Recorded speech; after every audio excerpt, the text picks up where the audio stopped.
G7 की बैठक के दौरान भारत के बढ़ते कद का एक शानदार नजारा देखने को मिला।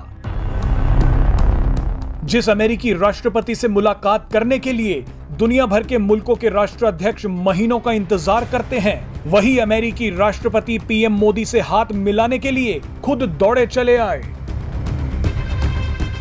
पीएम मोदी जब कनाडा के प्रधानमंत्री जस्टिन ट्रूडो से बात कर रहे थे, उसी दौरान अमेरिकी राष्ट्रपति जो बाइडेन उनसे मिलने के लिए खुद चलकर आए।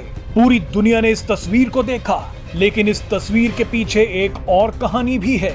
इस कहानी में पहला किरदार प्रधानमंत्री मोदी हैं और दूसरा किरदार रूस के राष्ट्रपति व्लादिमीर पुतिन। पीएम मोदी और बाइडेन के इस हैंडशेक से आज पुतिन परेशान नहीं बल्कि बेहद खुश होंगे, क्योंकि पीएम मोदी ने G7 बैठक में अमीर देशों को एक बार फिर आईना दिखाया, मजबूती से अपनी बातों को रखा और रूस के साथ खड़े रहे। लेकिन फिर भी बाइडेन उनके पास पहुंचे और हाथ मिलाया।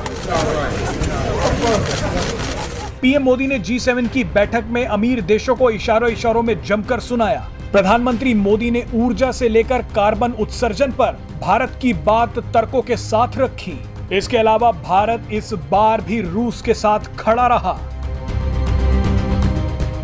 भारत ने G7 के उस प्रस्ताव से दूरी बना ली जिसमें यूक्रेन संकट के लिए रूस को जिम्मेदार ठहराया गया और उसकी आलोचना की गई। पीएम मोदी ने कई द्विपक्षीय बैठकों में यह साफ साफ कहा कि इस मुद्दे का समाधान केवल बातचीत के जरिए ही निकल सकता है। पीएम मोदी ने कहा कि भारत हमेशा शांति की ही वकालत करता रहा है और मौजूदा स्थिति में हमें इस मुद्दे का समाधान बातचीत से ही निकालना चाहिए।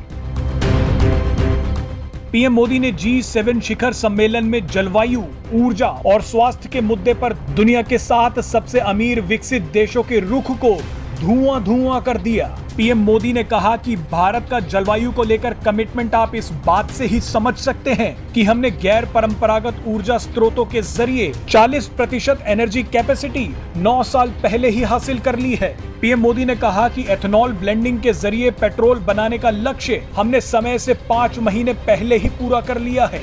उन्होंने कहा कि भारत के पास दुनिया का पहला सोलर पावर से चलने वाला एयरपोर्ट है और भारत का बड़ा रेलवे सिस्टम भी इस दशक में नेट जीरो उत्सर्जन वाला बन जाएगा। Presenting B News app available on Google Play and App Store. Download it now.